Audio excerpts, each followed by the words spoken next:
Sheriff, you are taking on a role where previously the public had some trust issues with the jail. What are you planning to do, or what have you done so far to regain that public trust? Well, this is like my 21st day, 22nd day in the office. So it's a slow process, but it's a process I consider to be very important for the future of Cobb County citizens. Since 2004, 50 plus inmates have died at the jail. What's the policy moving forward? On the policy going forward, that anyone that loses their life in the facility, unfortunately, we'll call in the GBI to do an investigation, independent investigation. So it would be a third party and not us investigating ourselves. So I feel that's the right way to do, so we can be transparent in our actions. And as the GBI complete the investigation, of course, they turn the findings over to the DA, and then the DA makes the decision how we go forth with the prosecutor or non-prosecutor. One of those jail fatalities that happened a few years ago was Cavell Wingo. A lot of people believe what they saw on the video was criminal neglect. Do you plan to request an independent investigation into his death? Well, currently what we're waiting on to see what the investigators, how it's going to unfold now. I know our prior DA has sent it over to the federal authorities to look into. So as we receive the results of their investigation, they give me an indication how I need to move forward on this case. So as of right now, we're waiting to see the results from that, and then we'll go forward from that. The federal government has limitations on what type of charges they can bring, and it doesn't include state charges like criminal neglect, what people often believe they saw on the video.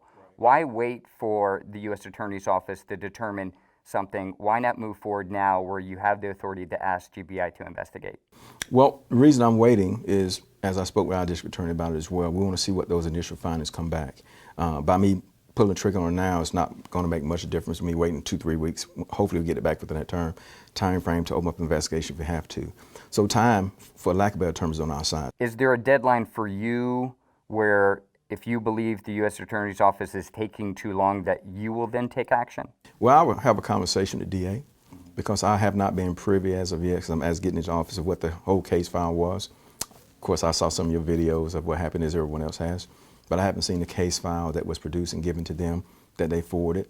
So once I have access to that and talk to the new DA, and we may change our decision and make an internal investigation prior to that coming back, but I haven't had the opportunity to do that. What was your response when you saw the video? Well, when I saw the video, it was appalling like everyone else.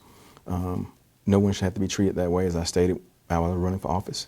And I can guarantee you going forward, no one will be treated that way by anyone in this office going forward. What are you going to do to help rebuild that trust in Black and Latino communities? Well, I think it started by me getting elected. Now they can see someone of their own, for lack of better terms, in a position of being the highest ranking law enforcement official in the county, first and foremost and first ever. So I think that starts to change the trend.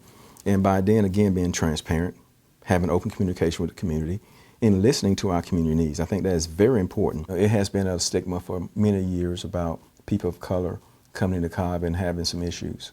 And again, by hopefully me being elected to this position will ease some of that tension. But not just because I'm here as a figurehead, I got to actually go out and do things. So again, they have to see me in the community, see me out front, leading this agency in a positive direction, and making sure that when we do something wrong, we hold our officers or deputies accountable. As a young man coming up, now from Atlanta, and that stigma was with me when I came up. You don't come to Cobb. Cobb mean count on being busted if you come across the river. For us, that's what they told us. So I understand that it's been that way for years. So I can't change it in 22 days. It's going to be some work for me to change that stigma, but I can only change that stigma putting everything I got into it, making sure I got the best staff, hiring the best people that I possibly can for the Cobb County. 4 years from now, how do you think we're going to be talking about the detention center? That this is the best detention center in the state of Georgia, if not the United States.